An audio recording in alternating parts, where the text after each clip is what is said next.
Everyone, welcome to the final installment of the Historical Romance virtual reading series. I'm Catherine Grant. I am super excited to have you join me tonight. It has been a fantastic 5 weeks of historical romance authors reading excerpts of our work, and I'm glad that you all are here for the final installment. If it's your first time here, welcome. We are all doing this series because we are all going to be at a conference this October in Glen Cove, New York, called Romancing the Gold Coast, and it is a historical retreat for romance readers. I'm going to be telling you more about it later in the evening, and we're actually going to have the conference organizer, Kim, come on to answer any questions. But that's the reason behind this series, and that's the thread that connects all of the authors that you have met across this past series. Tonight we have an awesome lineup. We've got 4 amazing authors from Regency to Scottish and a little bit of fantasy thrown in there. So you're going to get a lot of interesting stories to hear. We also have a lot of raffle prizes, so don't forget to stick around for the raffles. And like I said, we'll tell you a little bit more about the conference, Romancing the Gold Coast. You are welcome to ask questions at any time. We are going to do a Q&A with each author. So go ahead and pop into the comments section and put in your questions. Tell us how much you love the story. And we also will be rewarding those of you who are chatting with priority in the raffle. So just be sure to pop in and leave your comments. So with that, I'm really excited to introduce our first author, being a writer of steamy, sexy, and award-winning Regency romance, Anna Bradley. Hi, guys. How's everybody doing? Thank you so much for having me today, Catherine. I'm a little nervous. I'm not going to lie, but it's really a pleasure to be here. I don't do a lot of these, so this really appealed to me. And I hope you guys enjoy my reading, and that you have some questions for me. So I'm going to read a little scene from the first book in the Swooning Virgin series, which is The Virgin Who Ruined Lord Grey. And I'll give just a little bit of background so you're not lost. In this scene, the hero, Tristan Stratford, has spied a dark-clad figure on the roof of his neighbor's house, and he's been watching, and he sees this figure drop to the ground, and he thinks it's a thief, and so he follows him. He thinks it's a boy, but in fact, once he corners this figure in a churchyard, he's about to find out he's wrong, because the figure is, of course, our hero, Sophia Monmouth. So that's what's happening as we go into this scene. Okay, so I'm going to begin. This boy, in his dark clothes with his cap pulled low over his eyes, was the very picture of a pocket-sized villain. Come now, lad, surely you have something to offer in your own defense. Tristan's tone was pleasant, but he tightened his grip on the boy's shoulder. Delicate bones shifted under his fingers, but not a single word crossed the boy's stubborn lips. Irritated, Tristan reached out and snatched the cap from his head. You'll look me in the eye when I speak to you. He broke off, and the cap slipped through his fingers and dropped to the ground.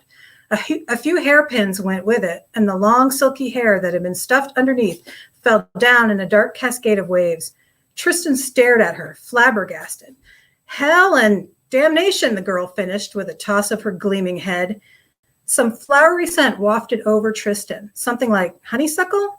What sort of girl smelled like honeysuckle after a rooftop escapade and a mad dash through London's filthy streets? No sort of girl Tristan had ever known. He turned his attention to the face that had been hiding under the cap, but it was as distracting as her scent. She had smooth olive-tinted skin, heavily lashed light green eyes, and a stubborn, dimpled chin. That face was enough to scatter any man's wits, and that was before he noticed the plump lips that somehow contrived to look fetching, despite the fierce frown she wore. What, you've nothing to say now? She waved a hand at him. You were about to deliver a proper lecture, I believe. I beg you won't let the fact that I'm not a boy dissuade you from your scold. Tristan was rarely struck speechless, but it wasn't every day one found the boy he'd been chasing, the boy who'd climbed to the roof of his neighbor's townhouse and then back down again, as cool as you please, wasn't a boy at all. He, that is, she, was a woman, not a girl, for all that she was a small, dainty thing, no higher than Tristan's shoulder. Indeed, she was so resoundingly feminine, so his instinct to protect those weaker than himself might have before, if he hadn't caught the spark of a formidable temper in her green eyes. The lady was far from weak, and even farther from innocent. She might be female, but it didn't make a damn bit of difference to him whether she was a villain or a villainess. The lady was up to no good. The only question was, what sort of no good? She regarded him with one slim eyebrow arched, waiting to see what he'd do next. Tristan liked to think he was a gentleman of some presence of mind, but it took every bit of sang-froid he could muster to say calmly, "You didn't answer my question, miss. Why are you sneaking about London in the dark, and what are you doing at St. Clement Danes Church?" "Why, saying my confession, sir." Her full lips curved in a mocking smile. "What else does one do at church?" Much to Tristan's disgust, he found he had to make an effort to tear his gaze away from her mouth. "Perhaps I could accept that explanation if it weren't midnight." She leaned closer and whispered confidingly, "I thought it best not to wait until morning. I'm quite sinful, you see." Her whisper hit Tristan right in his lower belly, but his only outward reaction was a quirked eyebrow. "Perhaps you'd like to confess your sins to me." He'd have the truth out of her one way or another. "Are you a vicar?" She swept an assessing gaze over him. "You don't look like one. You're far too clean." Clean? That started a laugh out of Tristan. Are vicars commonly dirty? I would have thought it was just the opposite. Not dirty, but neither are they so polished and shiny as you are. She cocked her head, studying him, then gave a careless shrug. "You look like an aristocrat. Rather high, I think, given your accent and clothing. A viscount, perhaps, or an earl." It was on the tip of Tristan's tongue to say he wasn't anything of the sort, but that was no longer true, was it? He was, in fact, an earl. Not just Tristan Stratford anymore, and not a Bow Street runner, but Lord Grey. His lordship, despite having never aspired to the title and being uniquely unsuited to it. But this wasn't a ballroom, and he wasn't writing his name on her dance card. This was a deserted churchyard in the middle of the night, and she was, well, he didn't have any bloody idea what she was, but certainly not a lady, and very likely a criminal. Tristan didn't explain himself to criminals. They explained themselves to him. Perhaps you'd rather give your confession to the magistrate." "The magistrate?" Her eyes narrowed to slits. "On what charge, sir? There's no crime in visiting St. Clement Danes Church, is there?" "No, but I think the magistrate might be interested in knowing you're desecrating rooftops on Great Marlborough Street. Scaling a townhouse is a rather singular skill, and not one common in innocent young ladies." That got her attention. Her gaze caught his before skittering away. "Yes. What were you doing on Lord Everleigh's roof? No sense in denying it. I saw you from my window and followed you here. I took you for a thief, and I imagine the magistrate will as well." If Tristan expected a confession to cleanse the lies from those plump lips, he was disappointed. "That would be a damning charge indeed, sir, but there's the small matter of my not having stolen anything. Insignificant, but there you are." He gave her a cool smile. "Not this time, no. But given the rash of recent thefts in London, I feel certain the magistrate would choose to question you. But perhaps you've changed your mind and would rather speak to me than him." She remained stubbornly silent until at last Tristan ran out of patience with her. "This is your last chance to tell me before I take you before the magistrate." Her chin rose. "I believe I'll save my confessions for my vicar." "Very well." Tristan took her by the arm and half turned, easing her away from the fence. "Perhaps you'll be more forthcoming with the magistrate." He was hard-pressed to account for what happened next. He didn't feel her twist out of his grip, but one moment he had a hand around her arm, and the next he was grasping at air. He whirled back toward her, but somehow in those few seconds of freedom, she'd slipped through the wrought iron bars of the fence and was standing on the other side of it. Tristan gaped at her, open-mouthed. "How the devil did you manage that?" The bars were generously spaced as far as fences went, but not so much so it ever would have occurred to him she could slip between them. It would take some clever twisting and maneuvering to do it. Even now, with her on one side of the fence and him on the other, he couldn't see how she'd managed it. Scaling townhouses, climbing columns, scampering about on rooftops, and now slipping between the bars of a fence. Good Lord, who was this woman? "As I said, I believe I'll save my confessions for my vicar." She dropped a curtsy, so mocking it may as well have been a rude hand gesture, and backed away from the fence, out of his reach. I wish you a pleasant evening, sir. Oh, I beg your pardon. I mean, my lord. Without another word, she retreated into the shadows, her delighted laugh echoing in the darkness. Oh, she was pleased with herself, wasn't she? But the lady was premature in celebrating her escape, because Tristan would be damned if he let her get away from him.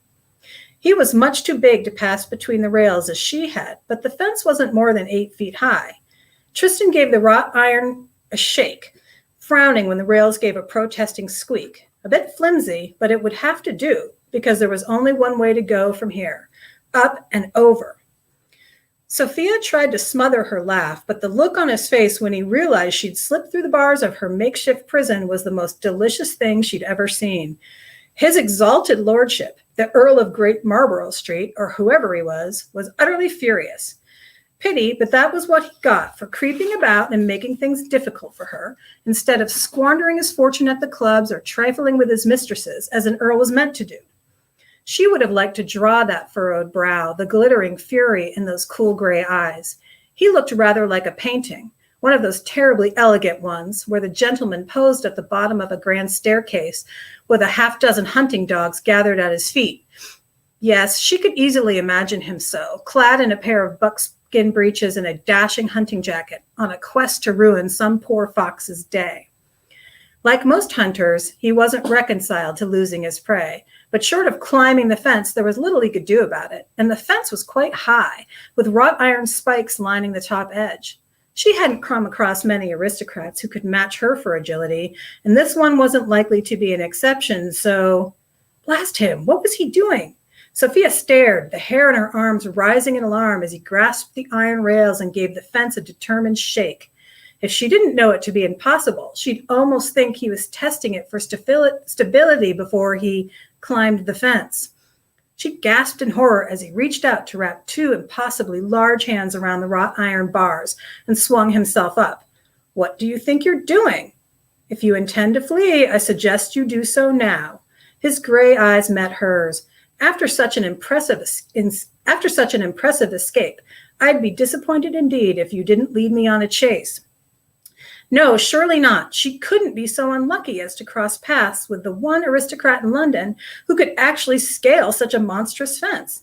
Why, it was absurd, impossible. And yet, even as she watched, open-mouthed, it was happening, his long legs making quick work of it, hauling himself closer and closer to the top. Sophia backed further into the thick shadows of the graveyard behind her. Her muscles were tense to run, and her mind was busily picking out the best route towards freedom. Yet she stood as motionless as the gravestones in the graveyard at her back, unable to tear her gaze away from him. His big hands dwarfed the spikes lining the top of the fence. His knuckles were scarred, and there were nicks and scratches on the back of his hands that were utterly at odds with his elevated rank in life. Sophia wasted so much precious time staring at his hands. By the time she gathered her wits enough to move, he'd made it to the top of the fence and was seconds away from dropping down to the other side. They stared at each other as he balanced on the top edge, a predatory gleam in his eyes. Do you suppose you can outrun me? Those gray eyes, dear God, he looked like a wolf about to devour an entire herd of sheep. A thump echoed through the silent graveyard, the sound of feet hitting the ground, followed by a low chuckle. I hope you're as quick as you are clever, because if I catch you, you won't escape me a second time.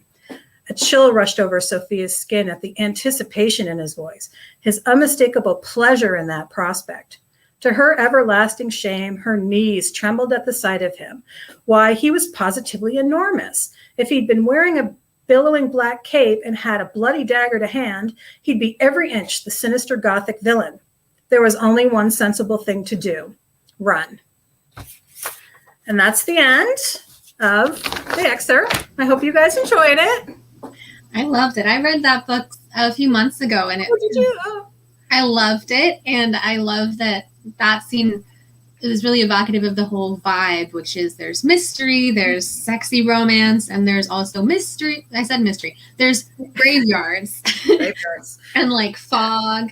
And it just is like, ooh, I would recommend reading it at Halloween.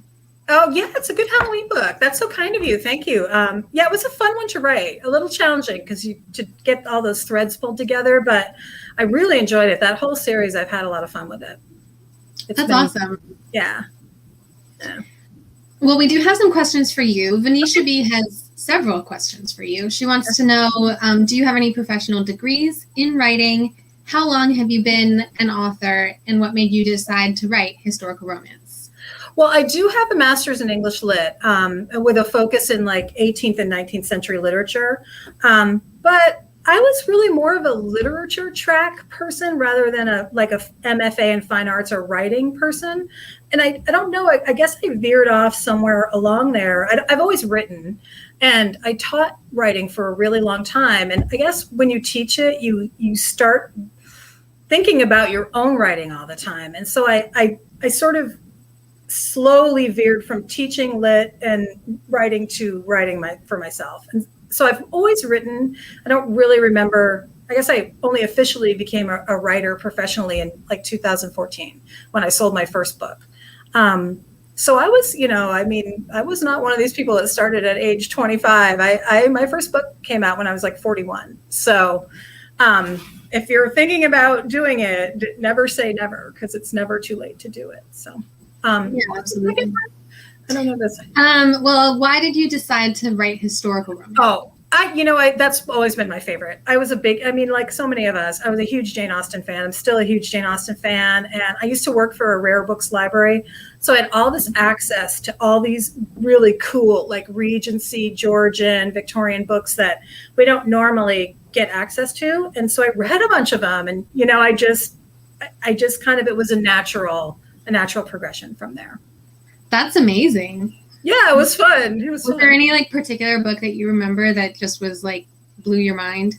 I've always been into all those Anne Radcliffe books, which at the time were not as they're readily available now, which is great. But I was really into some of that Gothic stuff, which is kind of what was the idea behind this Swooning Virgin series. Was I always loved that, like Gothic, crazy sort of bloody dagger stuff. And so I've written some like that, but I like traditional like Silver Fork romance as well. So I guess kind of a spectrum of things. Yeah, that's awesome. Yeah. And as I mentioned, we are all going to be meeting in October at the Romancing the Gold Coast conference. Mm-hmm. What do you think is one of the most exciting things about the conference for you as an author, and also for someone who's a reader considering attending? Oh my God, I'm so looking forward to this. I've never done this conference before, and so it's a huge thing for me. I was so happy to be asked. I love the conferences that are specifically for us historical romance writers. I did Buns and Roses a couple of years ago, and it's a wonderful group, but it's not just historical, it's everybody. There's a lot of contemporary and fantasy, and it's a great place to meet other writers and readers. But I'm really looking forward to like the diehard historical romance reader. So I'm really looking forward to talking to readers. I think sometimes the reader knows more about, like, you guys tell me stuff about my books all the time. And I'm like, oh my God, I never even thought of that. Like, so readers are very careful. Readers of historical in particular are very careful, and they're very aware and observant. So I always like that about talking to readers. A little bit worried about the costumes, but I'll figure that out. And of course, I'm looking forward. Catherine and I have never met, just over like virtually. So I'm looking forward to meeting all the people I haven't met, the writers and readers. But also, I have some really close writery friends that are going to be there, and it'll be lovely to see them after COVID. And it's been too long. So, absolutely. Well, we do have some raffle prizes to give away. I forgot to share this earlier, so I'll share it now. You are giving away to our first winner all 4 ebooks in the Swooning Virgin series. Yeah. One of them hasn't come out yet, just FYI. It doesn't come out till November, but you'll get all 4. 3 right away, and then the last one once it releases. That's awesome. And I'm doing my random number thing. And we have a winner, Chelsea Walters. Yay. Congratulations. Congratulations. I will connect you after the event so that you can organize that. And then the second prize that you have generously offered is a $20 Amazon gift card. Because, you got to read, like everybody. Yeah. Amazon gift cards. So. I can get you a good number of books, too. Yeah, for sure. All right. Our second winner is Brenda Riggin. Yay! Congratulations. Congratulations. Making a note so I don't forget. And congratulations to everyone who's won. We have a lot more where that's coming from, so stick around. You can win. And thank you so much, Anna. We really appreciate you taking the time. Thanks, you guys. I appreciate it, Catherine. Thanks for having me. That was fun. Absolutely. I'm excited to bring on our next reader. Let me just click all. We have Ruth A. Casie, who writes strong men and empowered women who encounter magic, danger, and passion in her stories. So welcome, Ruth. Hi, everybody. My name is Ruth Casie, and I'm here today to read to you from my book, The Guardian's Witch, which is book 1 in the series, The Stelton Legacy. This is a story about a landless knight, an estate without a master, and a witch who protects them both. In order to save the man she loves from being executed for treason and prevent being married off to another, Lady Lisbeth must make a crucial decision. Dare she rely on her knight, Lord Alex, to find a way to save them, or after years of denial, does she call up her magic and risk exposure as a witch? Northumberland, England, the year is 1290. You won the wager with His Majesty, said Lord Bryce Mitchell, astride his Arabian. He cantered down the forest trail with Alex Stelton, the newly minted lord of Glenkirk Castle. After 1 year of holding the old stones against the Scot, he actually gifted the castle and his ward to you. Bryce shook his head. The ring of surprise in Bryce's voice and evident disbelief on his face amused Alex. His Majesty is a man of his word. Did you have any doubt? Asked Alex, his head cocked to his side with one eyebrow raised, his face split in a wide grin. About the king being a man of his word, or you holding off the Scots? Bryce colored his smooth retort with a smirk. The two friends looked at each other, exploded into laughter, and continued on until they reached the crossroads where they brought their horses to a halt.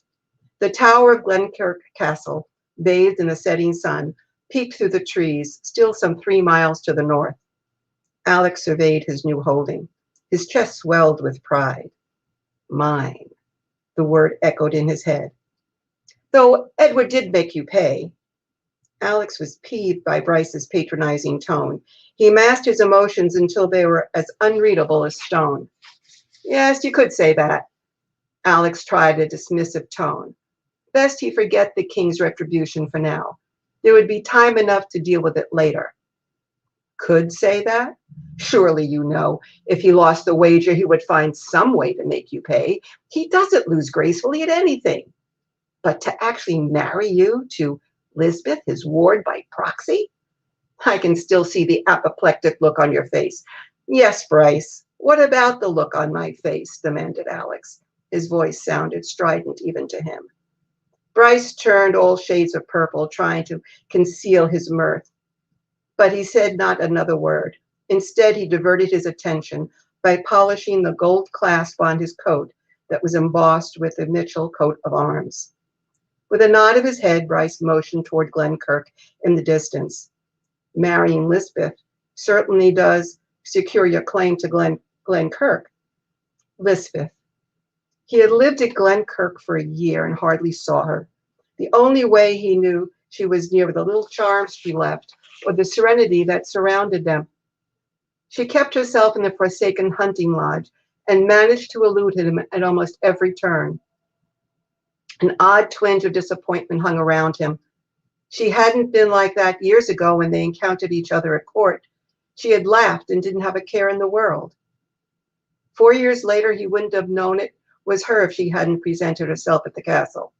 The impish girl had grown into a poised beauty.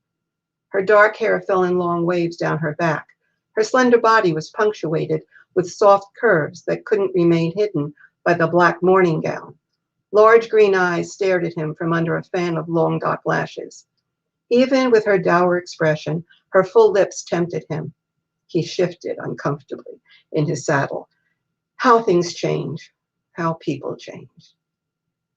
You do know you're the envy of everyone, said Bryce. Not because the king gave you Wesley's treasured Glenkirk or daughter.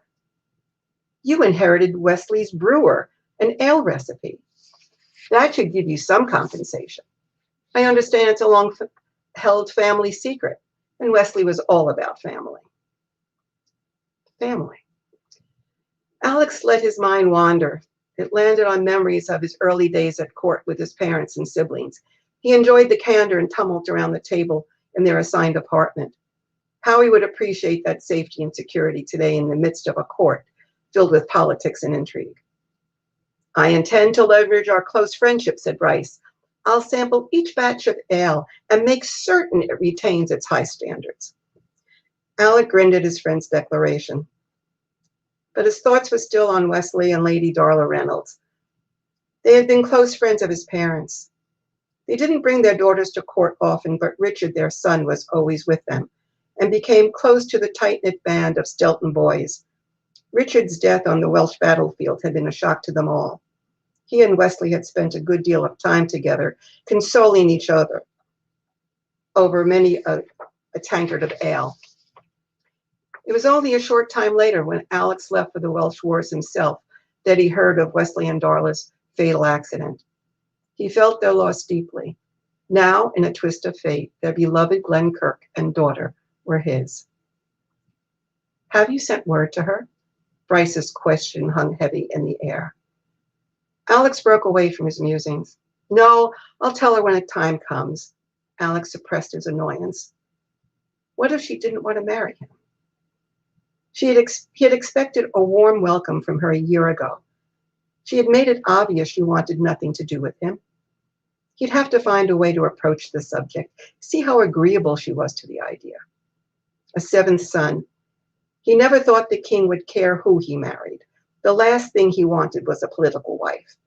He relaxed his death grip onto the horse's reins, let out a deep breath, and changed the subject.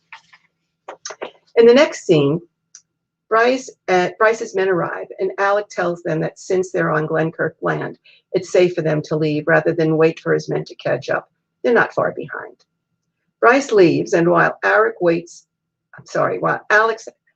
is a character in another book, while Alex waits and contemplates his new life, he's attacked and seriously wounded. His men come to his aid and hurry him off to the castle. This next scene opens in Alex's bedroom. He's gravely ill, and the longtime Glenkirk housekeeper is with him. She has sent for Lisbeth, who's also a healer, who has just arrived. John told me about the ambush in the forest. Lisbeth spoke softly as Anne set out the basin for her. Alex closed his eyes and willed his sluggish body to respond. He grabbed onto anything that would keep him in the moment. The splash of water filling the basin, the crackle of the fire, the snap of clean linen. The attack came within sight of the tower, said Anne. His big blade caught the last of the sun. The flash alerted the tower guard, who sent men out. Lisbeth took the linen from Anne. He was dazed but awake when the men brought him in. John helped him out of his clothes, examined every inch of him, cleaned and dressed his wounds. His lordship was troubled and restless. He kept mumbling about someone behind him. He couldn't understand who attacked him or why. He wanted no meal, but had an awful thirst. He drank several tankards of ale and fell asleep. Her hands dry, Lisbeth gave the linen back to Anne and stepped to Alex's bedside. In the morning, no one could wake him. That was 2 days ago. Oh, Anne, you should have called me sooner. Lisbeth's eyes remained on Alex. John told me none of his injuries were serious enough to make him this ill. His dark, wavy hair was plastered to his head, except for a stray lock that fell over his forehead, giving him a boyish appearance. Lisbeth reached under the blanket and threaded her fingers through the soft hair on his torso to rest her hand on his bare chest. A sense of unease gnawed at her. She pushed her doubts aside for the moment and concentrated on the man. His breathing was shallow and slow, but his heartbeat was strong. With her other hand, she reached to lift his eyelid. Alex's eyes flew open. He captured her hand in midair. His grip was like a vice. Eyes like silver lightning pinned her in place. She tilted her head and looked at his hand, grasping hers. A tingling sensation sent a dazzling current up from his grasp up her arm. The room. The room took on a golden haze. Her earlier unrest morphed into a shiver that raced up her spine. A fleeting image of him crushing her in his embrace skidded across her mind as the vision took hold. His soft breath heated something deep inside her when he brought his face closer to hers. Her heart thundered with anticipation. His firm lips kissed her eyelids and advanced to her ear. My, he whispered. A delicious shudder pulsed through her body. He marched onto her lips and coaxed them open. His spicy scent swept over her. He captured his prize and swept in with his tongue in victory. Forever, echoed in her head.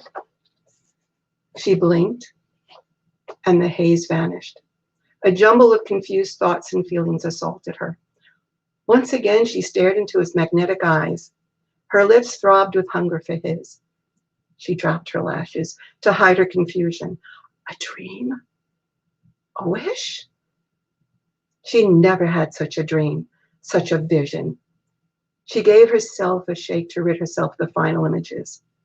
Under her palm, still on his chest, she felt his swift intake of breath and quickened heartbeat. A disturbing thought swept over her. Had he seen the vision too? Wow. I hope you like meeting Alex and Lisbeth. Take a sip of something, water, coffee, wine, maybe some of Wesley's ale, and let's talk. Hi. I loved that. My heart is going. I'm sorry. No, that was really good.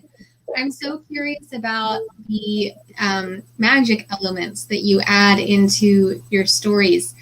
And I know there was a lot of magic in the time that you write in Scotland. Like, people believed in a lot of magic. So do you draw on that historical record of magic to build your own, or is it just coming from your imagination? So I'm gonna tell you the truth. This was my second book that I wrote, and I didn't know what to do. My first book was about druids and druid magic, and that was a time travel. And time travel was somewhat easy as a magical device to write about.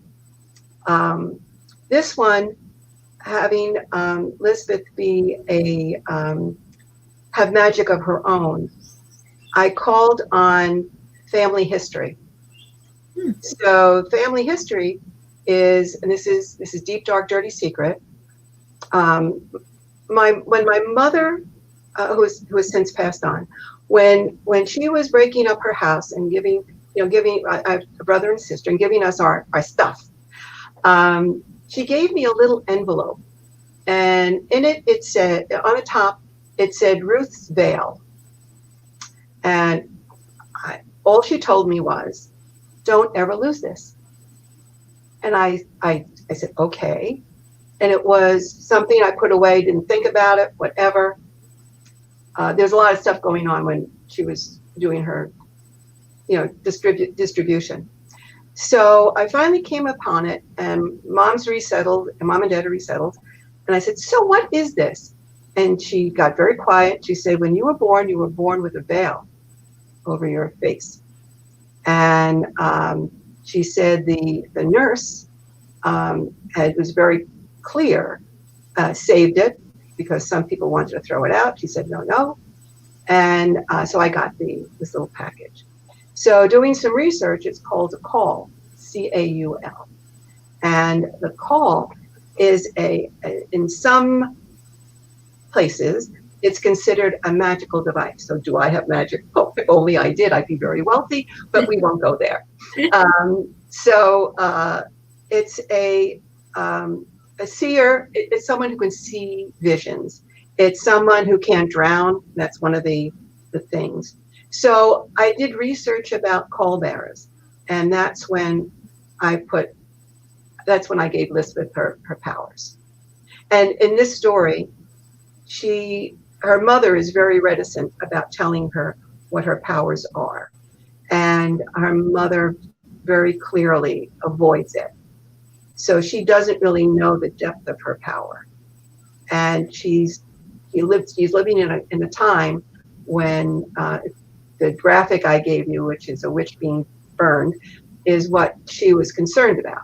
So she she didn't want her the people in her father was the lord of the castle and didn't want his people hurt. So she stepped away. She hid her magic.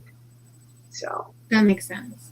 And is that where you got the inspiration for the story, or did that get layered in once you already started writing? No, that was the inspiration for the story. I have to tell you, once I did the research first and then built the character around it. The story, the series, the Stelton Legacy is actually it's like magic upon magic, because that story, the series is about 7 brothers, and it's the seventh son. It's the seventh son of a seventh son that's cursed, and he and his brothers have to figure out how to get rid of the curse. And Lisbeth, being the witch, is one of the pivotal pieces in it to help them figure out the curse. That's awesome. Yeah, I love this. I really can't wait to get back and writing it. I've been diverted, so. Yeah. And what are you looking forward to about the conference in October? So it's been a long time since I've been at conferences, with sheltering in place for such a long time.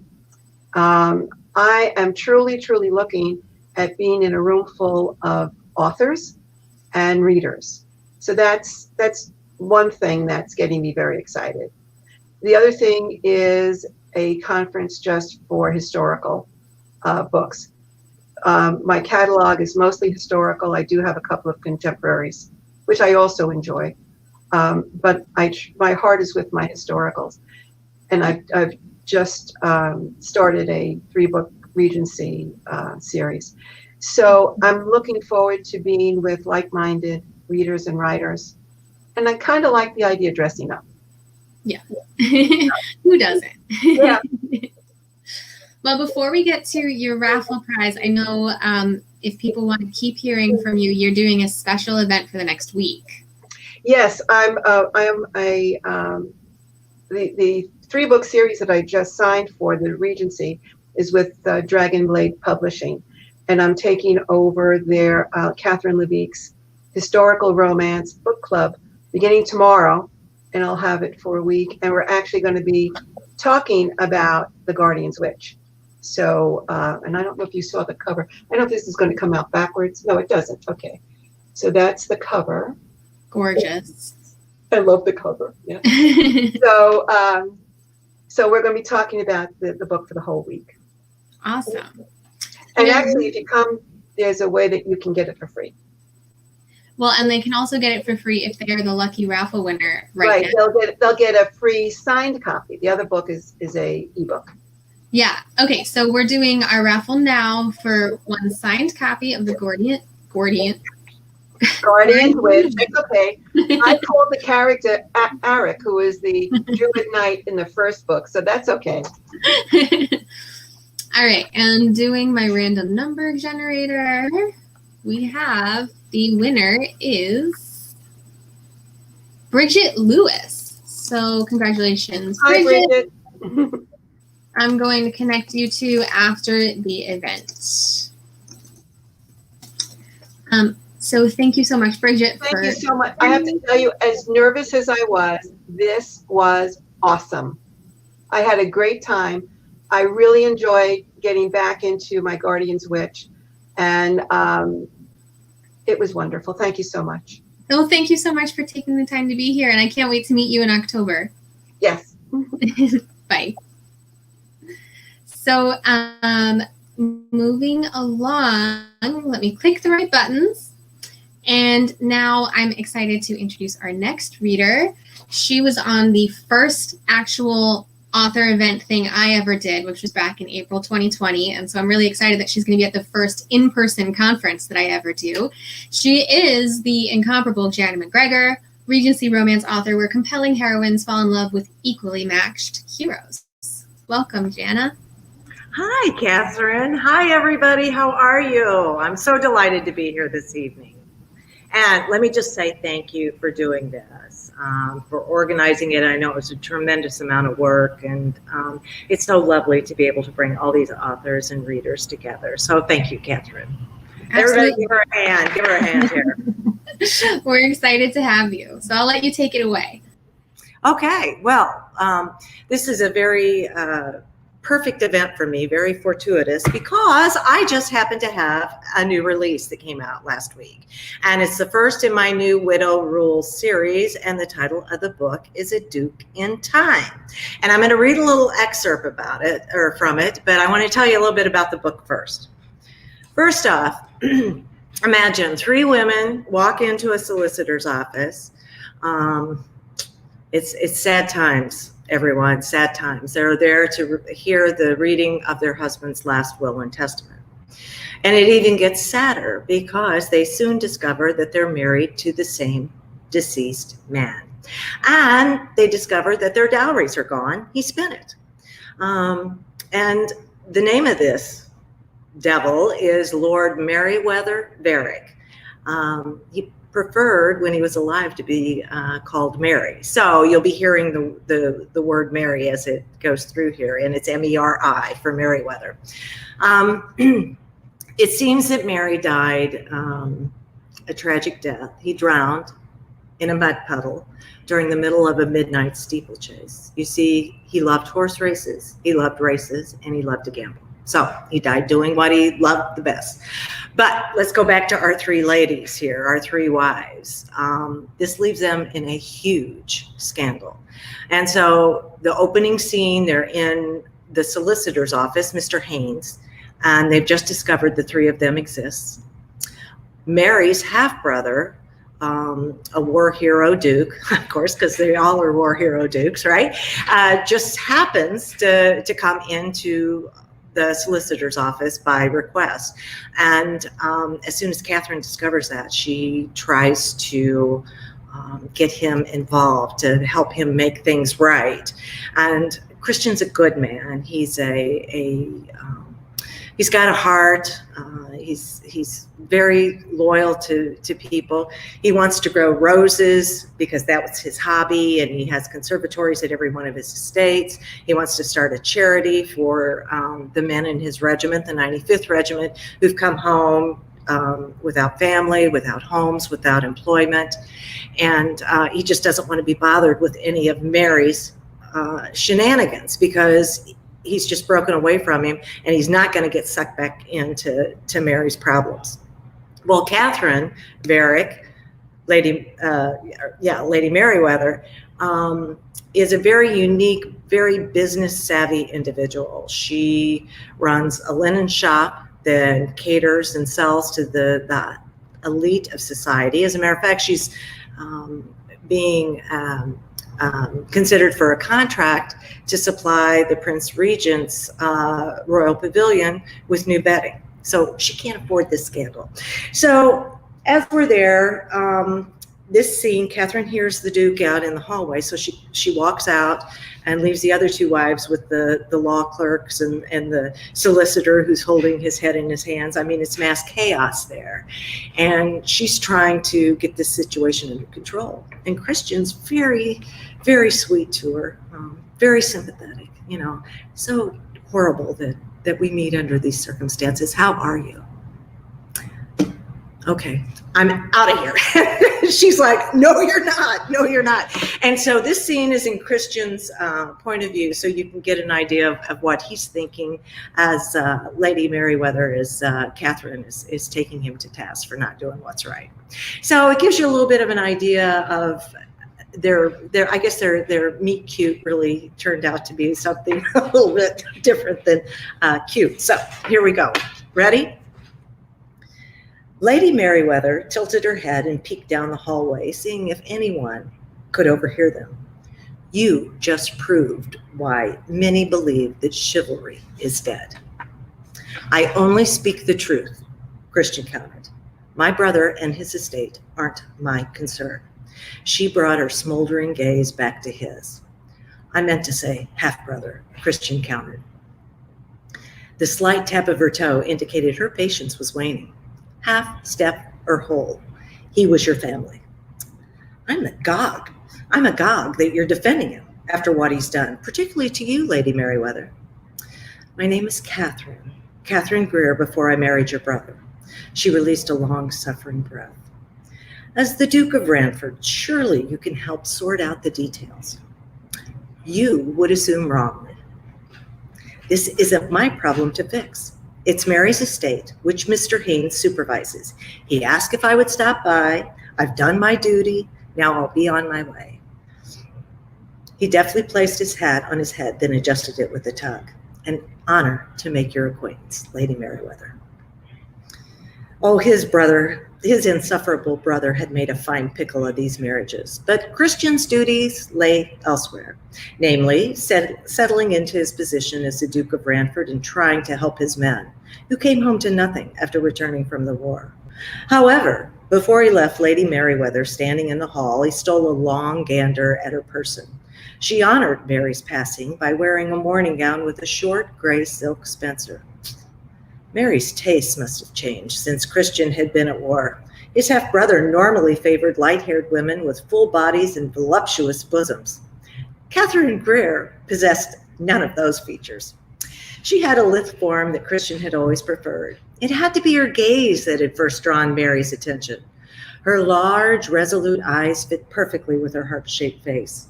The finishing touch of a delicate, refined nose made her pretty. However, her calm, steadfast demeanor at the situation signaled a woman who would not crumple at the first sign of trouble. Christian had been back in London for a week, and since the war, he could appreciate beauty in the most unusual of places, even the family solicitor's office, and under such a tenuous situation. A man had to find amusement where he could, since there was none on the battlefield. Plus, there were no guarantees a man would have enough time on earth to find other pleasures or even happiness. Mary's demise proved that point. Christian moved toward the exit once again. Your Grace, please wait. She took several steps forward, blocking the pathway. 2 women in Mr. Haynes' office need your guidance. If this isn't handled prudently, then we're all ruined. You, above all others, know this is an impossible situation. My half-sibling was a virtuoso of the impossible. He delivered his most sincere smile. For instance, he was forever finding improbable situations to land in, just like that mud puddle. Well, that's a little glib, even for a duke. Lady Merriweather. I asked Haynes to sort things out. Like you, I just discovered what your husband has done. We can't expect answers immediately. He dipped his head once more to indicate he was leaving. You can't go. We are in this together. If word leaks what Merriweather has done, we face real scandal. Those women need help. They'll be ruined. She took a step closer. I hate to be crass, but you're the Duke, the head of the family, which makes it your mess. You need to clean it up. Without hesitating, he took one step back for safety. Lady Merriweather, lucky for you, I employ people to clean up messes. This office, for instance, they're the best legal minds in London. She laughed softly, but her eyes sparked with a renewed aggravation. Your brother retained the same people too. She lifted one perfect eyebrow. The best legal minds in London apparently don't have a clue how to proceed.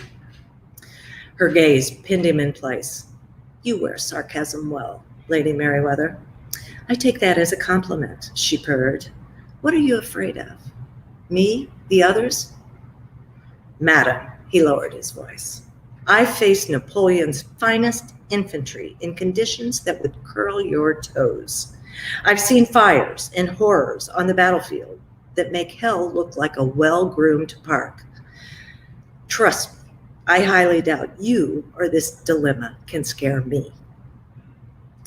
Instead of being offended, she smiled slightly. We shall see, Your Grace. Oh, the rapture. I can hardly wait, he answered sardonically. It was bad form on his part, but Mary's antics always brought out the worst in him. And so, I'll tell you what happens after that. Christian does leave, gets in his carriage and drives through London.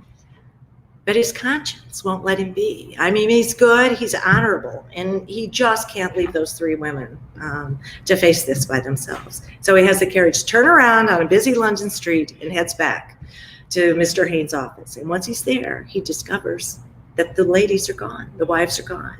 They linked arms, hand in hand, and walked out that door together. And so if you want to find out the rest of the story, you're going to have to pick up this book, A Duke in Time. It's available in ebook, mass market, and audio.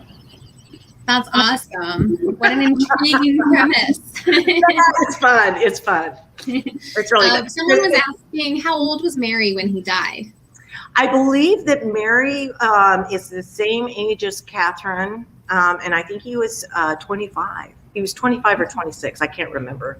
I don't have my story Bible. He worked fast to get 3 wives in that time. Well, he did. He married in London, and then he skedaddled down to Portsmouth to pick up wife number 2, and then he skated all the way. Well, he didn't skate, but I mean, he scampered all the way up to Cumberland to pick up the 3rd. But what's interesting, and I've done a lot of research about this. Everybody's going, oh, but they were married in a parish, and there was a register and witnesses.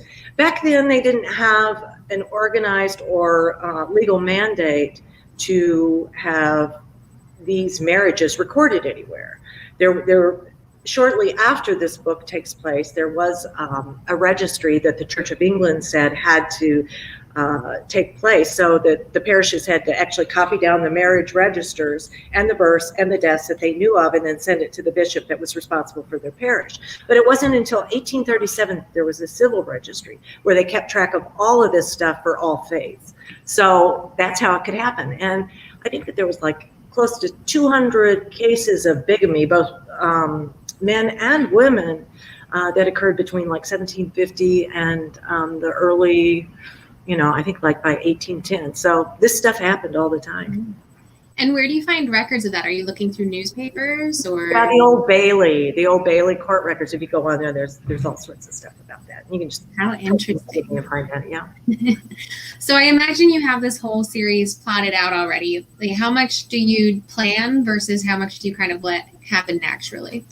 Well, it's funny that you asked this question because I just finished the 3rd and final book and wrote the epilogue on Monday, and the epilogue brought tears to my eyes. So, it was good. It was good. And I'll just let you know, all 3 couples are there when it closes. So. and it's unique. I write a lot about, you say strong heroines, and equally matched heroes.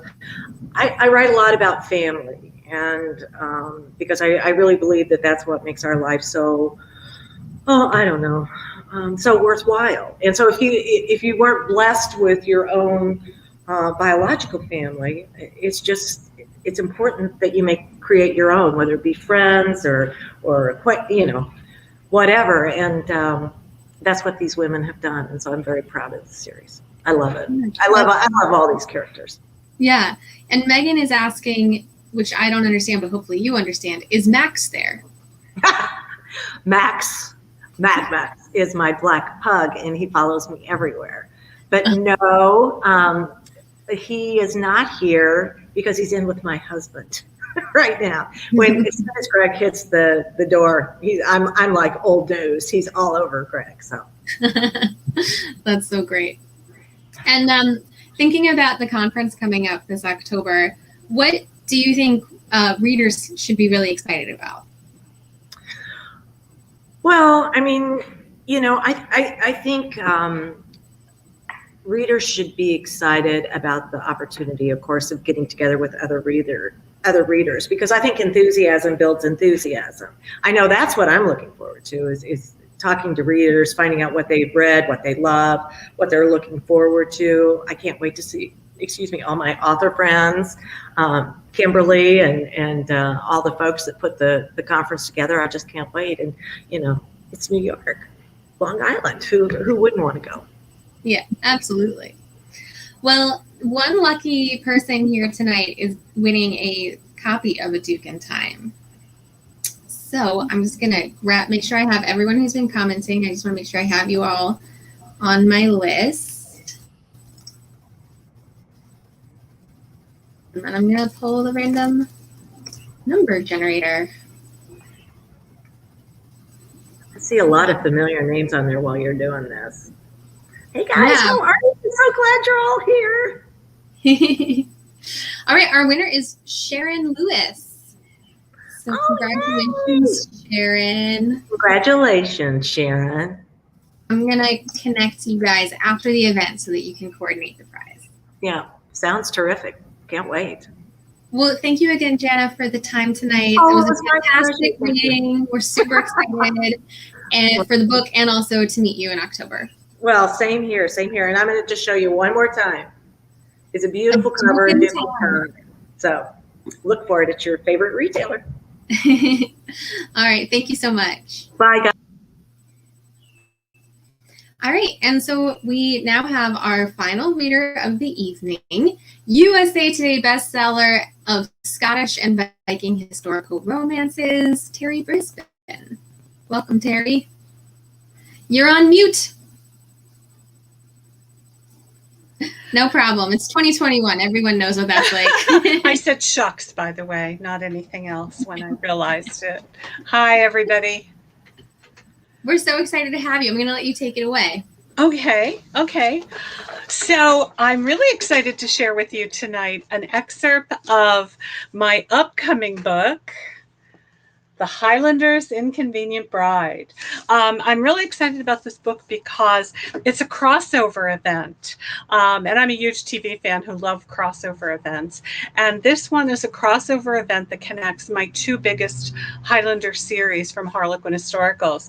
My MacGregor series, which started out as one book and actually has become my worldwide biggest seller at more than 300,000 copies in 20 languages, kind of turned from one book to 3 books to 7 books, throw in 2 regencies, and totaled out 11 book series. And so my Highland feuding books, we're at 3 and now there's 6. And I just wanted to somehow connect them when I looked at the timelines. So in this, it's the Beast of the Highlands, Conor MacGregor's youngest daughter, who is now betrothed to marry the heir to the Cameron clans. And the back blurb says, to strengthen an alliance between their clans, future chieftain of the mighty Cameron clan, Robbie Cameron, must marry Sheena MacGregor.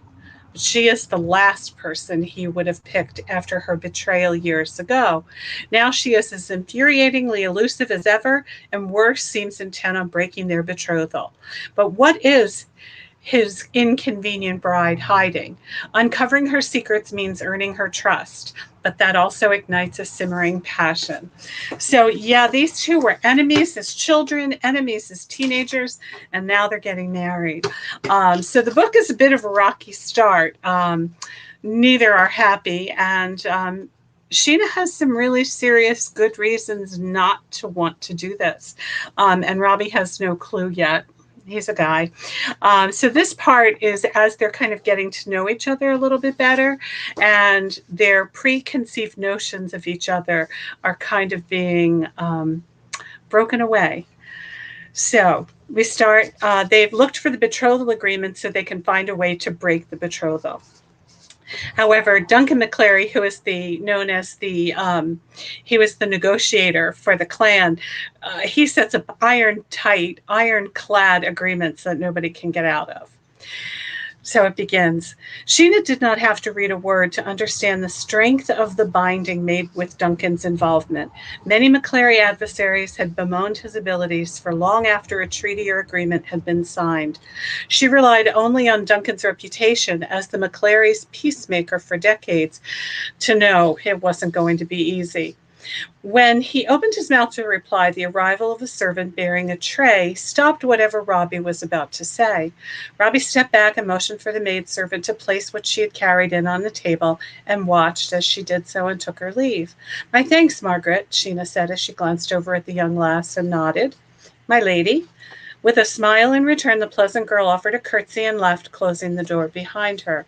It had taken several encounters in the hall and above stairs to finally tell Margaret from her twin Marsali, but now Sheena could.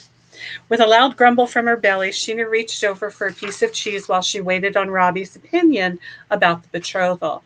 Only when the silence extended did she look up to find him staring at her, with a mix of both confusion and disbelief in his deep blue eyes. "I beg your pardon, Robbie. Would you like some cheese or bread?" His stare continued, and Sheena worried that she had somehow misstepped yet again. He shook his head and waved off her offer to share the food on the tray. "How did you do that?" he asked. Now it was her turn to be confused. What had she done this time? "What did I do?" she asked. I know it's a lamentable habit to thank the servants when they carry out their duties. Mother explained it's not a thing done often and not at all in some keeps, but nay, not that." "Pray tell, what did I do?" Sheena waited for a recitation of a list of her sins, her failings, her missteps that usually followed a question such as the one he'd asked. "No. How could you tell Margaret from Marcelli?" "Oh, that?" He nodded and he crossed his arms over his chest. His face gave her no sign of his true reason for asking, so she told him how she knew. "Margaret braids her hair while Marcelli leaves hers loose. Margaret is shy and will not meet your gaze, but her sister will, and will not be cowed by any man or woman.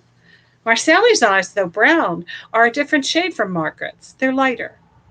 She gave her reasons for the obvious differences between the sisters. "Oh, and Margaret has a chip-bottom tooth." Sheena pointed to the one the maid had broken. His narrow gaze told her he was considering her words. He shook his head and reached out for one of the cups. Handing it to her, he took the other and drank deeply. "I never noticed those details." He tipped the cup and finished it.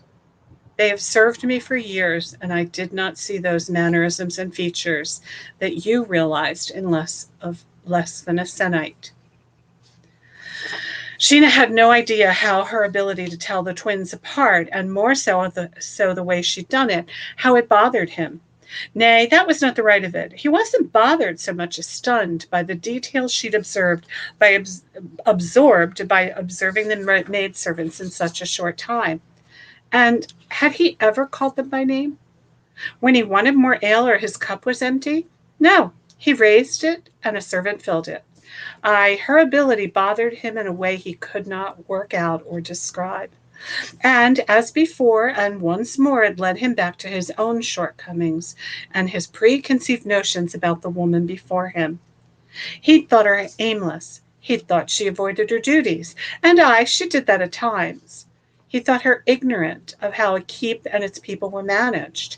He'd thought many things about her, and a chill crept down his spine as he now came to realize that he might be wrong about other matters involving Sheena MacGregor.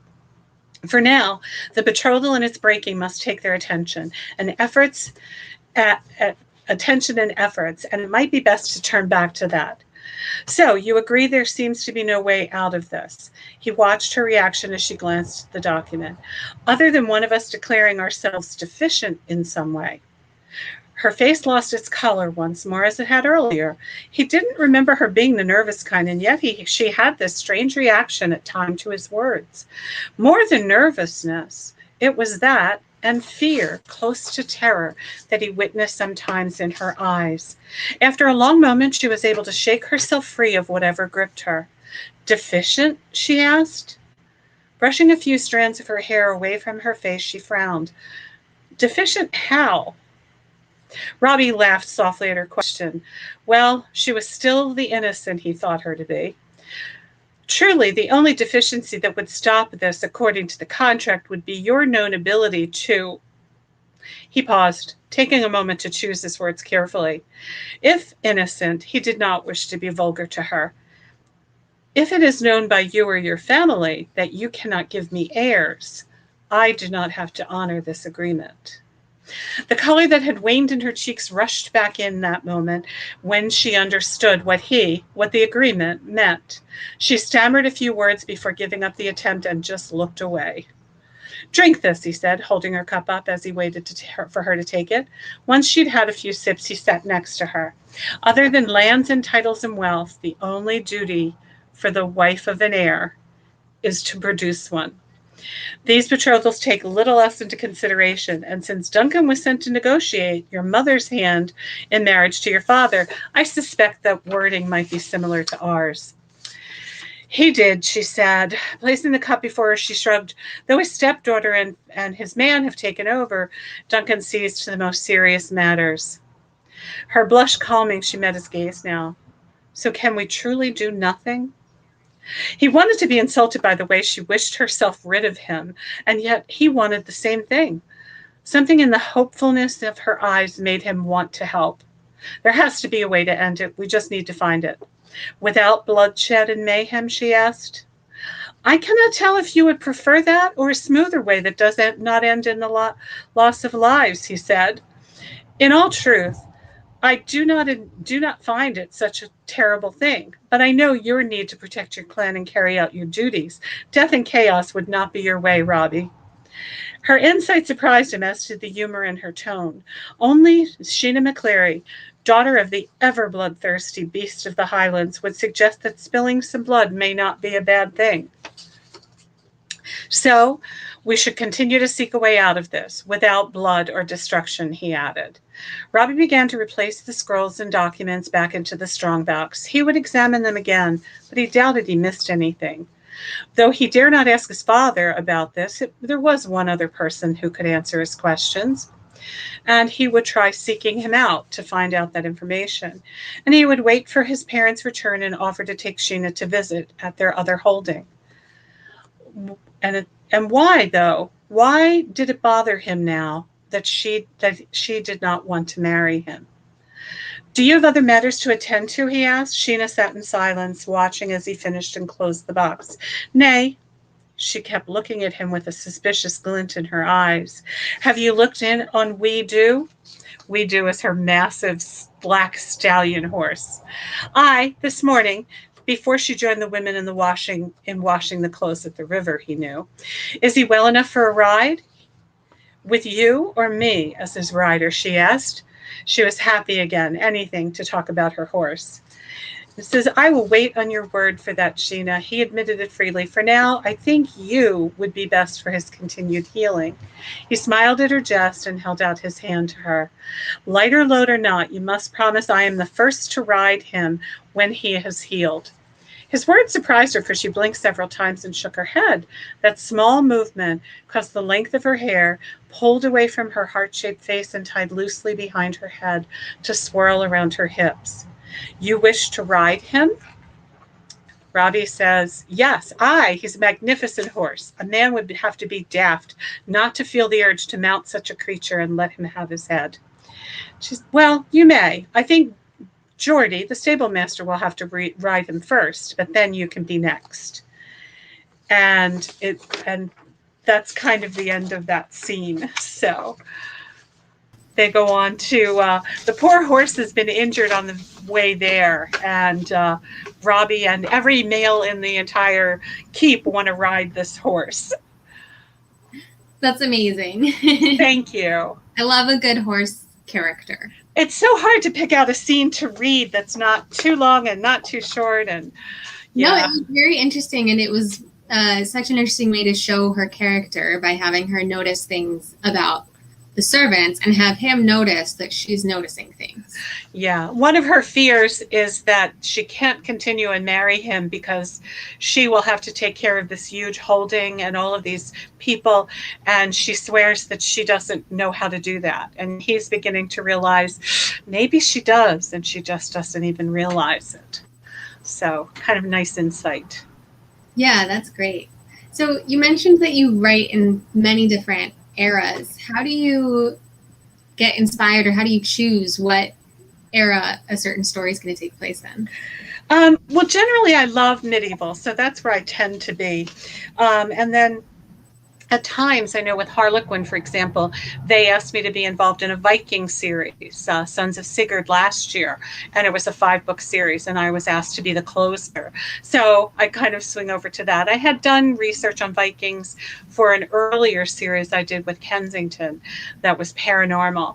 So I tend to kind of keep that medieval time, but kind of work around. But I have done two full-length and a Regency novella. And I'm going to be going back to that for Dragonblade next year with a Regency, Edinburgh, Scotland set Regencies. So I kind of stay in the same time periods, but yeah, and I saw on your website you said something about how you lived in ancient Egypt in a past life. Had to, absolutely had to. And medieval Scotland. Writing a book in Egypt? No. You know, it's funny, as drawn to ancient Egypt as I have been through my entire life, it's not, as a matter of fact, one of the first romances I ever read was set in ancient Egypt. No, that doesn't interest me as much as medieval Scotland and medieval times, or even Regencies do. That's so interesting. Yeah, but I've also done my historicals are not just, I don't just write, or I shouldn't say they're not just historicals. I do have a time travel series. I've done a fantasy series. I've done an erotic paranormal series, but all historicals. So. Yeah. So you do a little bit of everything. Yeah, have fun with the stories. How do you get to know a new time period when you decide to write in a different time period than you've done before? Usually, believe it or not, I start by reading some historical romances set in that time period, just to kind of give me a glossy overview. And then, I don't know if you can see it behind me, but we're kind of in my library. Amazing. So I start collecting resources. Sometimes the weird thing for me is that my stories always seem to, the germ of my stories many times come in like a woo-woo moment. Like I'll find some little tidbit out of the blue, or with one, a book actually fell off of my shelf and hit me in the head. And it was exactly what I needed to have for the story idea that was kind of floating around. And the Regency series that I'm writing next year actually happened on Twitter. I saw a little bit of something historical on Twitter, and when I looked into it, the whole story fell into place. So yeah, it's kind of like opening up to the ideas that are out there. That's awesome. Do you think that attending an in-person conference like Romancing the Gold Coast helps you get inspiration for new stories? I don't know about the inspiration, but it definitely rejuvenates me. I'm one of those writers who's not all introvert. I'm a huge part extrovert, and those conferences, meeting readers, especially readers who can spell character names and incidents from books and talk about them as though they're the real people that we know they are, but the world doesn't seem to. So it's the rejuvenation that I like. I love getting out there and talking with people, and I've missed it a great deal this last year. So I'm really looking forward to that part of it. Yeah, I'm looking forward to that too. And I know we have a couple of different raffle prizes that you're generously offering up. So the first raffle prize is a signed set of that series you mentioned, the 5-book set of the Sons of Sigurd. Yes, I managed to get autographed copies from all 5 of us. And so I have an entire set signed by the authors of the 5-book series. That's pretty awesome. Yeah. My random number generator has declared Venetia Botker. Well, congrats, Venetia. All right. I'm just making a note. Congratulations, Venetia, and I will connect you guys after the event. Great. And then we have a second prize, which is the Highlander's Inconvenient Bride, which is releasing July 27th. Yes. Which is this month. Yes. Right now. And this is, Harlequin releases these in 2 different versions. This is the UK version, so the print is a little larger. And then I also have the US version, and they're the same story and everything. The covers are slightly different, and the size is a little different. Oh, that's so interesting. The winner can have whichever one they'd like. Take the big print or the small print. Yep. All right, and the winner is Julia Thornburg. Congrats, Julia. I'll get that right out to you as soon as possible, so you'll have it before anyone else sees it. Yeah, she's going to be like an early adopter. Yep. Awesome. Yep, absolutely. Well, Terri, I really appreciate you taking the time to join us today, and I can't wait to meet you in October. Thank you, Catherine. Thank you for setting this all up. I'm so excited because Kim is doing this wonderful event, finally bringing historical readers to our coast, right, Kim? And I look forward to seeing. Oh, and if anyone is a Courage and Byrne fan, I just want to warn you to stay out of my way, because I will be fangirling. And so just a warning, friendly warning, don't get between me and her. Okay, see you in October. Thanks so much. And tonight we have a very special treat because we actually have the organizer of the inaugural Romancing the Gold Coast Conference with us, Kimberly. I come on laughing tonight. It's so great to see Terri you. is hilarious because Kerrigan is my babe, and Terri and I are going to fight over her, but that's okay.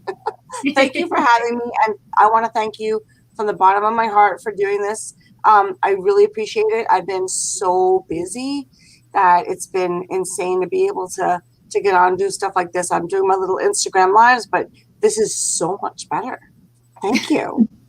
Oh, I'm happy to do it. It's been really great to get to know the authors and to meet some of the readers virtually. And I just can't wait to see people in person in October. I'm looking forward to it. I really am. It's just, I just posted today. We have a little over 100 days to go before it starts. And I'm going, oh my God, I have so much to do. So I've told the story a few times on these readings about what the conference is about, but can you tell us where you got the inspiration for it? Okay, so I was friends with an author of historical romance maybe 5 or 6 years ago. We had gone to a conference in Dallas and she was there, and she said she was organizing an event like this and wanted me involved. And because it was on the other side of the country, I simply could not do it. I have too many responsibilities here. I have a house full of 7. My son was younger at the time. And I always believed, because we're the oldest coast, that it would just be amazing to do something here. And about 3 to 4 years ago, I just said, I think it's time to look for a venue that'll accommodate us. And historical romance is my favorite genre. So I really wanted to get everybody together, and we have so many people on this side of the world that write and read historical romance, that I just wanted to make everybody happy. Yeah, I mean, I'm excited, and you're right. New York is a very old from the colonial standpoint. There have been Europeans here for a while, and so there are a lot of architectural gems from that era. And I can share my screen so we can talk a little bit about the mansion that you chose. Sure.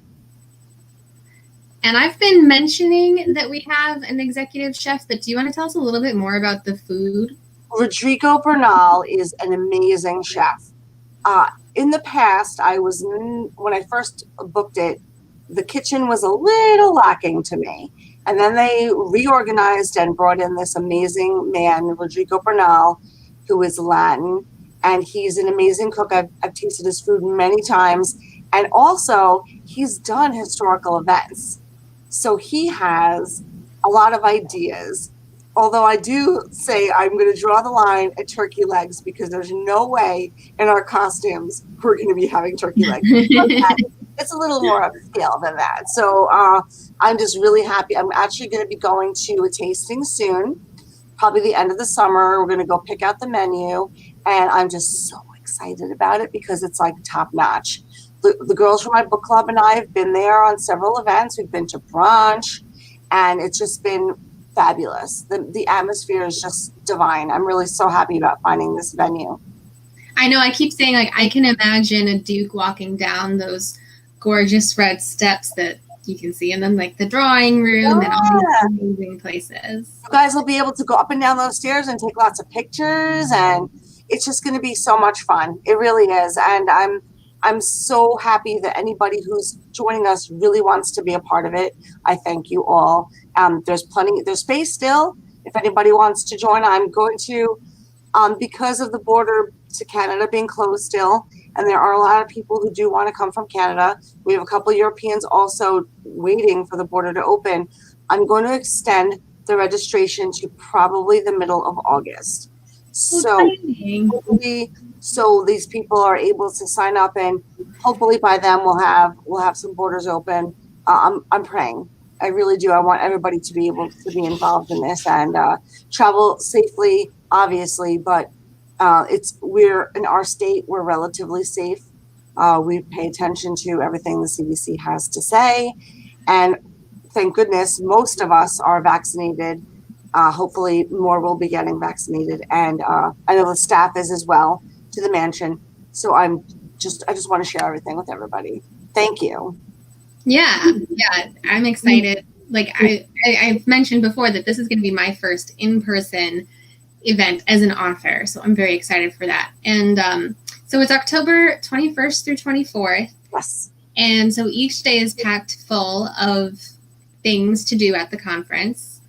So that includes author speed dating, book signings, high tea, historical crafts, masquerade masks, Georgian bingo, right, playing cards, and also the costume ball at the very end. The costume ball.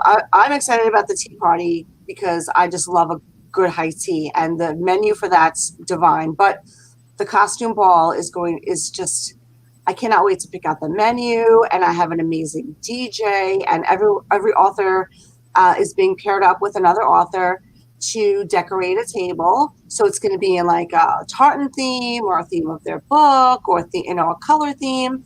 I just want to see as much imagination. It doesn't have to be expensive.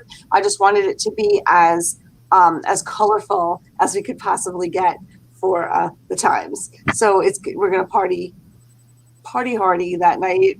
Looking forward to it. And everybody, please, if those who are coming, if they want to listen to certain music, please let me know. My DJ wants a list.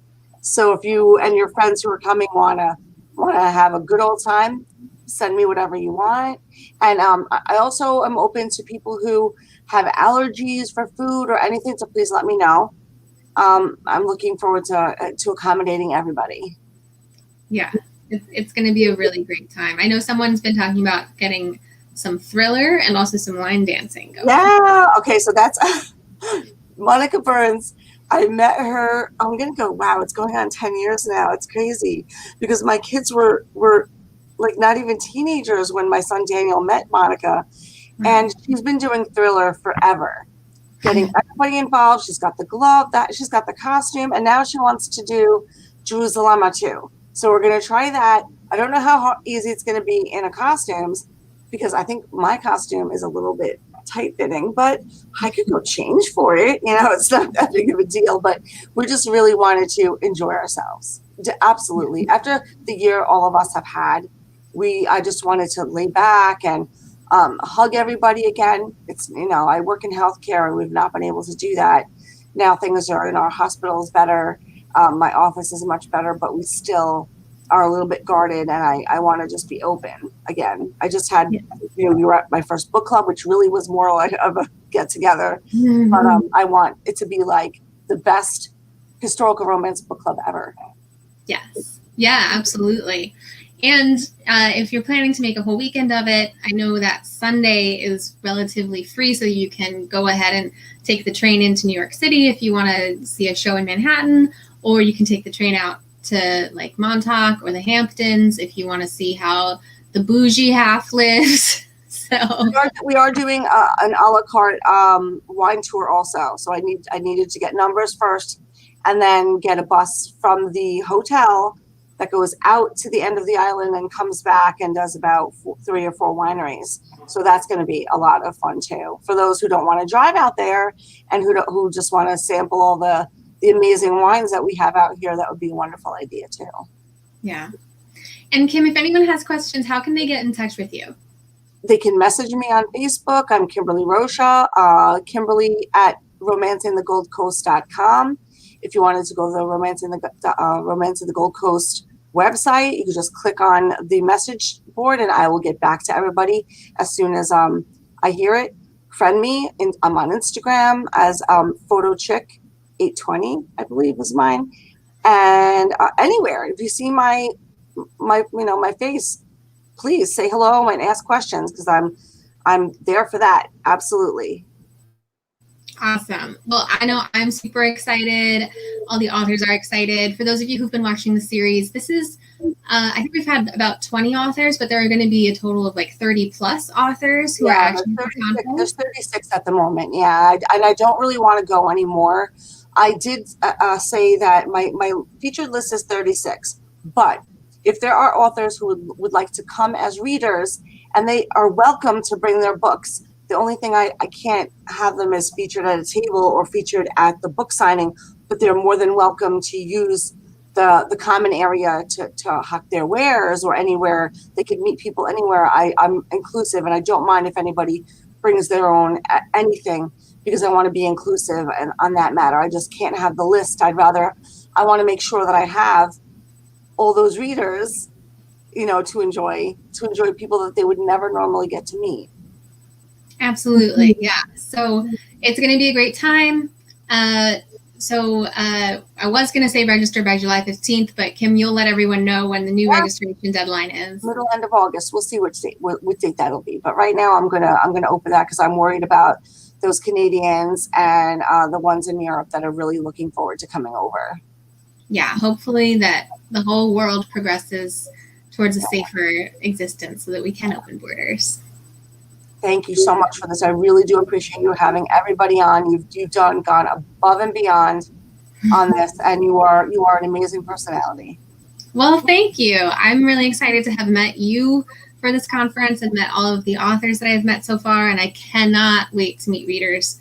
So, this brings us to the end of the virtual reading series, but it will live on in October 21st through 24th, Glen Cove, New York, romancingthegoldcoast.com. Hope to see you there. Thanks, everyone. Thank you all. Have a good night.